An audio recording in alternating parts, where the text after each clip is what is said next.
Bang, jangan bahas anime isekai romance mulu dong. Oke, santai. Kali ini Holonime akan membahas anime yang sangat friendly family yang bertema dark fantasy. Jadi anime ini tuh bercerita pada 1900 tahun yang lalu manusia menemukan sebuah lubang besar yang muncul entah dari kapan.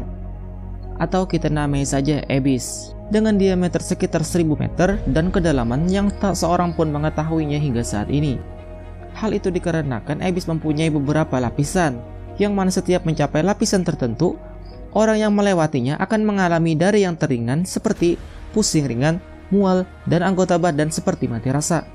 Lalu makin dalam masuk, akan merasakan pendarahan dan rasa sakit di sekujur tubuh.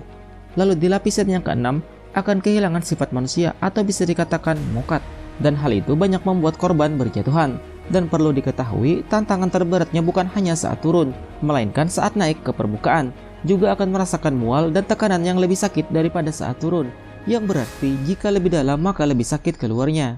Meski begitu, orang-orang masih menjelajahi Abyss tersebut. Karena Abyss memiliki banyak misteri, legenda benda purba, bahkan artefak langka.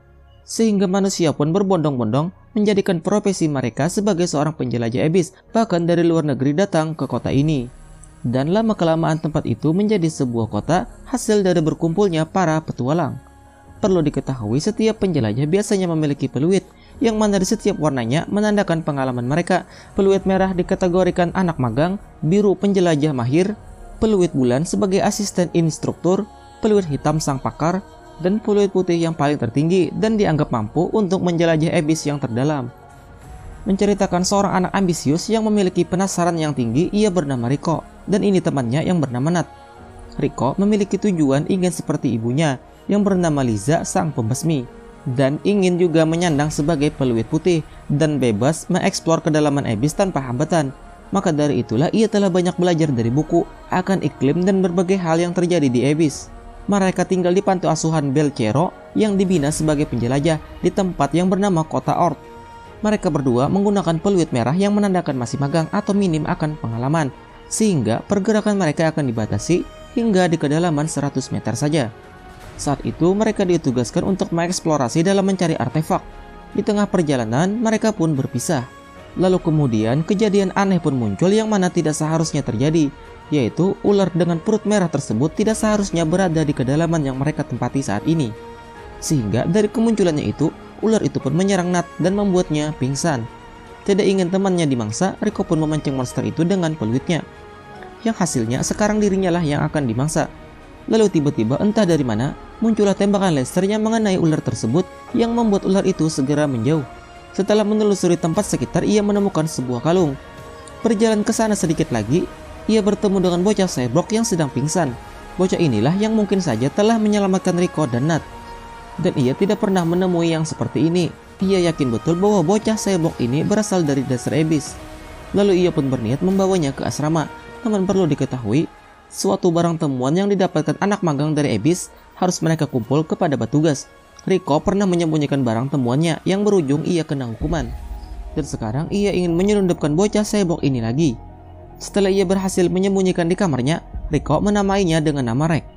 Setelah diteliti, tubuh Rek kebal terhadap benda tajam ataupun dengan api, namun dirinya tidak terdata di dalam buku sebagai salah satu artefak langka.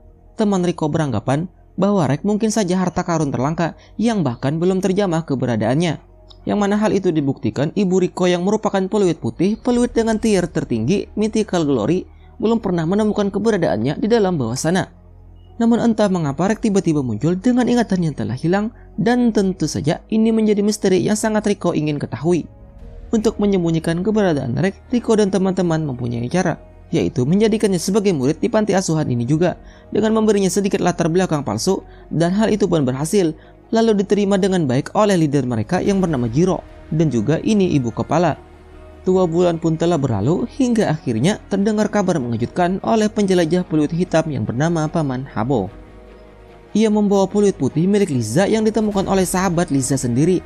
Di sini bisa kita simpulkan bahwa Liza entah meninggal atau menghilang dalam misinya menyusuri Abyss 10 tahun terakhir yang tanpa kepermukaan. Dan selain peluit putih, ibunya Rico juga meninggalkan sebuah dokumen yang tersegel, yang setelah diteliti ternyata itu adalah gambaran pengalaman yang telah ibunya jalani selama 10 tahun terakhir sebagai penjelajah. Bagian yang mengejutkannya adalah ibunya sempat bertemu dengan sosok bayangan di lapisan ke-7 yang wujudnya sama seperti Rex. Di dalam dokumen itu juga terdapat seperti surat yang ditujukan kepada Rico yang bertuliskan, "Di dasar dunia bawah aku menunggumu." Melihat hal ini, semangat Rico pun semakin membara dan peluit milik ibunya pun diwariskan kepadanya. Rico diceritakan oleh leadernya yang merupakan muridnya Liza bahwa sebenarnya Rico dilahirkan di lapisan bawah Abyss. Saat itu ibunya baru mengandung Rico dan mendapatkan misi penting dari negara beserta regunya dan juga ayahnya Rico untuk mendapatkan sebuah artefak kelas spesial yang bernama Unhurt Bell di lapisan terbawah. 10 bulan pun telah berlalu, banyak hal yang mereka lewati hingga membuat beberapa rekan tim bahkan suaminya sendiri yaitu ayahnya Rico meninggal di tempat itu, dan tidak lama Rico pun terlahir. Ibunya beserta satu rekannya yang masih selamat pun berencana ingin ke permukaan sambil membawa Rico dan artefak yang cukup langka, namun bukan Unhurt Bell. Alasan Rico bisa selamat di kedalaman itu adalah karena saat lahir hingga dibawa ke permukaan, ia ditempatkan di tempat khusus anti kutukan. Dan 2 tahun kemudian ibunya berangkat lagi, hingga sekarang 10 tahun lamanya ia masih belum kembali. Singkat cerita, Rico pun berencana ingin menyusul ibunya karena meyakini ibunya masih hidup. Ia pun ingin pergi ke Abyss secara diam-diam karena dirinya masihlah peluit merah. Rex yang kehilangan ingatan pun juga ingin ikut menyusuri kedalaman Abyss untuk mencari tahu siapakah dirinya. Singkat cerita, mereka berdua pun berhasil memasuki Abyss dengan rute yang paling aman dari penjaga. Di samping itu, leader mereka sebenarnya mengetahui terkait Rico dan Rex yang menuju dasar Abyss, dan ia menganggap ini adalah pelajaran terakhir Rico, yaitu mencapai lapisan kedua sebelum ditemukan olehnya. Baru saja memulai perjalanan, kompas misterius milik Rico yang hanya mengarah ke bawah Abyss hilang terjatuh ke bawah begitu saja. Di tengah perjalanan ia diikuti oleh seseorang yang ternyata ia adalah paman Habo yang tertarik ingin melihat harta karun terlangka yaitu Rex. Setelah diberitahu oleh Nat dan Siggy, namun sebagai gantinya mereka memohon agar paman Habo mengantarkan Rico dan Rex mencapai lapisan kedua. Karena jika sudah berada di lapisan kedua, maka ia tidak akan dikejar lagi oleh orang lain. Mengapa begitu? Karena membawa pulang seseorang di lapisan tersebut sama saja membebani diri sendiri. Namun Rico menolak karena ingin menjalani pengalaman pertamanya. Lalu mereka pun melanjutkan perjalanan hingga telah sampai di lapisan kedua. Di lapisan tersebut mereka mendengar ada seseorang yang meminta tas ketek. Setelah didatangi ternyata itu adalah burung yang bisa bersuara layaknya orang minta tolong agar menarik perhatian. Rico pun dibawa untuk dijadikan umpan untuk anak-anak burung itu. Rex tidak bisa berbuat banyak, lalu ia pun teringat akan suatu gerakan yang pernah ia lakukan, yaitu mengeluarkan laser layaknya Genos Persilight. Ia pun berhasil menyelamatkan.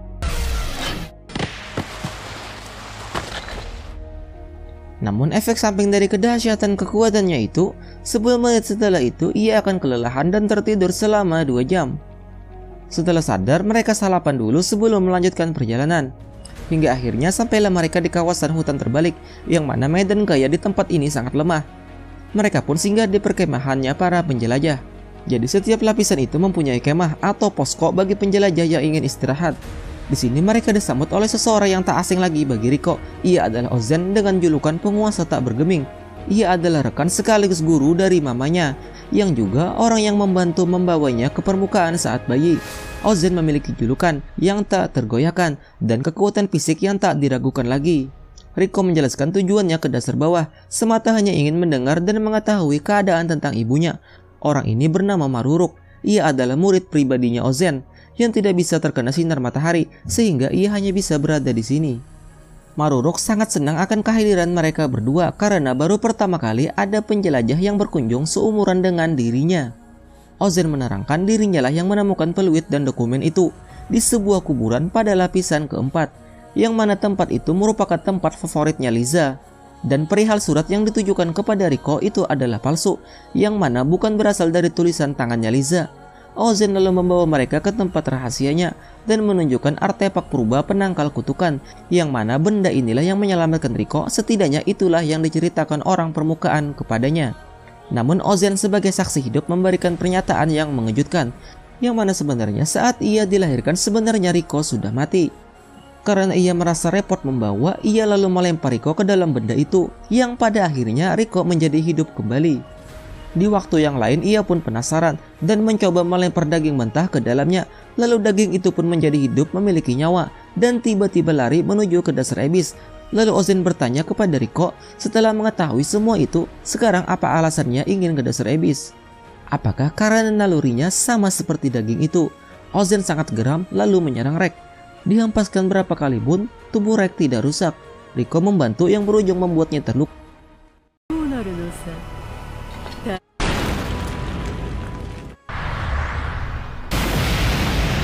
Setelah Rex sadar, Ozen ternyata hanya menguji anak sahabat karibnya itu. Ia hanya mentes karena mereka berdua hanyalah bocah yang tidak bisa membuat keputusan dengan benar. Dan senjata andalan berupa laser yang membuat pingsan sekali serang. Jika terus begitu, ia hanya akan mati konyol sebelum sampai ke tujuan. Lalu Ozen memberitahukan satu hal, kuburan yang ia ceritakan sebelumnya hanyalah bohongan. Karena ia sempat menggali kuburannya, namun itu tidak ada apa-apa. Hanya ada dokumen dan fluidnya Liza. Mungkin benar Liza sedang menunggu Riko. Setidaknya kamu harus mencoba, ucapnya. Ozen bersedia mendidik mereka sebagai bekal perjalanan mereka yang selanjutnya. Pelatihannya itu berlangsung selama 3 minggu, dan 10 hari diantaranya adalah latihan bertahan hidup. Ozen memberi nasihat dan mengatakan Rex agar bijak dalam menggunakan laser meriamnya, karena ia akan tertidur selama 2 jam setelah 10 menit menggunakan itu. Ia juga memberikan sebuah senjata yang mana senjata itu adalah peninggalan dari ibunya Riko sebagai pengganti meriamnya Rex. Ozen juga memperingati agar berhati-hati saat di lantai 5 bertemu dengan peluit putih, terutama dengan seseorang yang bernama Bondred. Mereka pun berpamitan dengan regunya Ozen. Marurok seakan tidak ikhlas melepas kepergian mereka karena ia sudah banyak melihat orang yang pergi namun tidak pernah kembali. Lalu mereka pun melanjutkan perjalanannya lagi. Tidak terasa mereka pun sampai ke lapisan yang ketiga dan berada di tebing yang datar dengan diameter yang sangat lebar. Dan mereka tidak mungkin akselerasi terjun bebas ke bawah, sehingga mereka memanfaatkan lubang-lubang untuk turun secara perlahan. Hingga tibalah mereka masuk ke sebuah sarang monster. Semua menjadi panik. Rex merasa bimbang apakah perlu menggunakan meriam miliknya. Jawabannya adalah iya, karena inilah satu-satunya cara. Lalu setelah itu Rex memperingatkan Riko agar bertahan dan cari tempat aman setelah dirinya tertidur. Di saat yang sama, perut merah yang mereka temui waktu itu tiba-tiba muncul setelah melihat cahaya yang dikeluarkan dari balik goa itu. Saat menyusuri goa tersebut, jalan yang ditempuh jalan tanjakan, sehingga lapisan ketiga bereaksi. Riko merasakan mual, pusing, dan mengalami halusinasi yang mengajaknya agar kembali ke permukaan.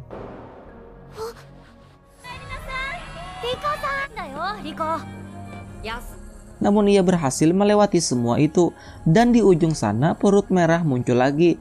Di saat Riko hendak menyerang, Rex tersadar dan menyerang perut merah itu yang membuat ular itu terjatuh.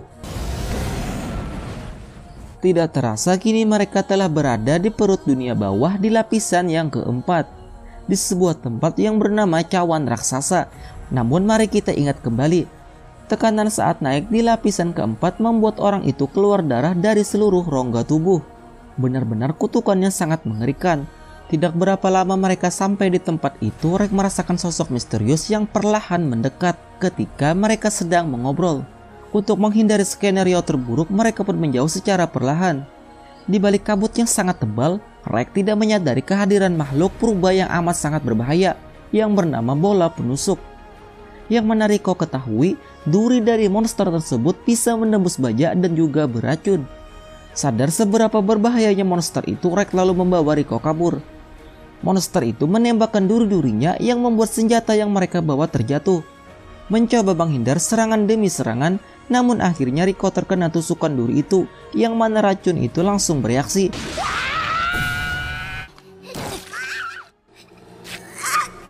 Rex kehilangan akal, sehingga satu-satunya cara berlindung adalah dengan naik ke atas cawan itu.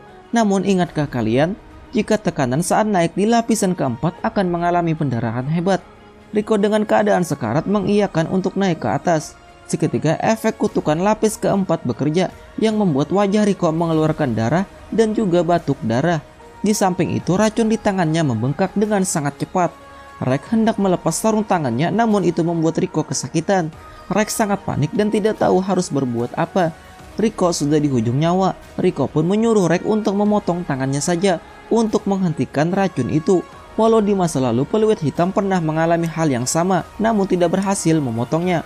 Namun ia berharap setidaknya cobalah dulu. Namun tentu saja Rex tidak sanggup. Namun ia juga harus melakukan sesuatu untuk menyelamatkan Rico.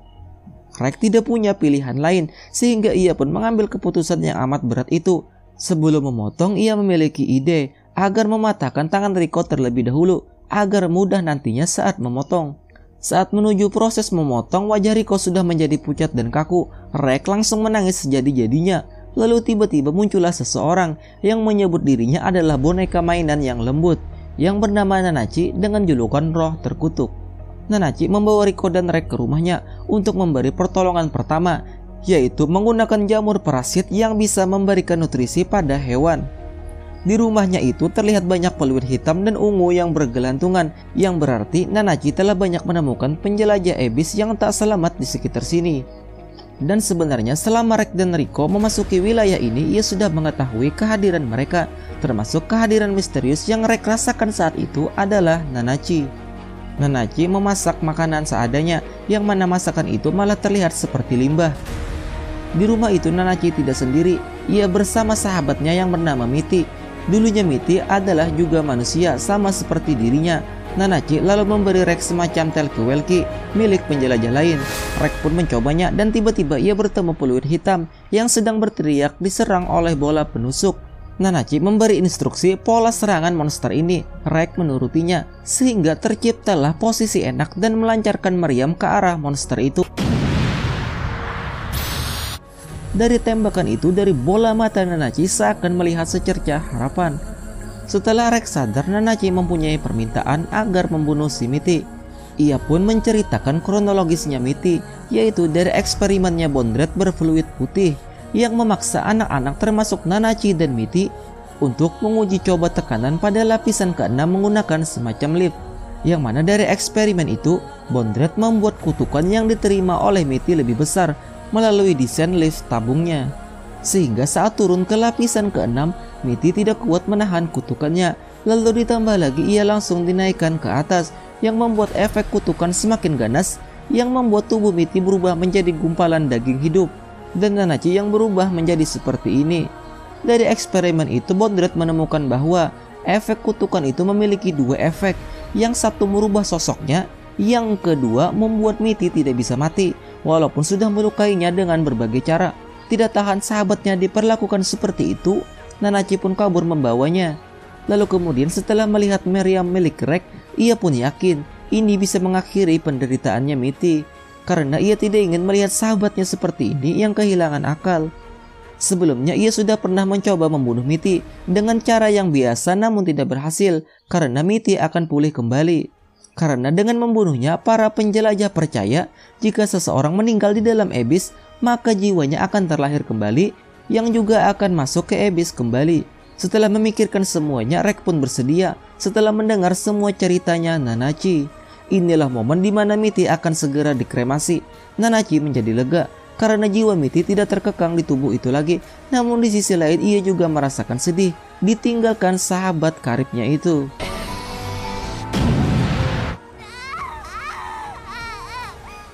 Seiring waktu, ingatan Rico sedikit demi sedikit muncul. Termasuk ia ingat pernah berdiri di taman kuburannya Liza. Rico pun tersadar dan racun di tangannya telah membaik. Kemudian dicabutlah jamur itu dari tangannya yang membuatnya merasakan nyeri-nyeri sedap. Kemudian Rico mengatakan pengalaman spiritualnya setelah koma, bahwa ada seseorang seperti dirinya dan mencoba sedang menenangkan dirinya dari balik dinding isekai. Di sini Nanachi merasa bahwa Mitty juga menyukai Rico. Singkat cerita, Rex dan Rico ingin Nanachi bergabung bersamanya dalam menjelajah Abyss. Nanachi lalu menerima karena sudah tidak ada alasan lagi ia berada di tempat ini. Mereka juga mengirimkan pesan ke permukaan melalui balon udara ekspres. Dan senjata mereka yang telah hilang telah ditemukan. Dengan bertambahnya Nanachi, perjalanan mereka pun menjadi lebih mudah. Nah, itulah seluruh alur cerita Made in Abyss versi Holonime. Terima kasih telah menonton, sampai jumpa.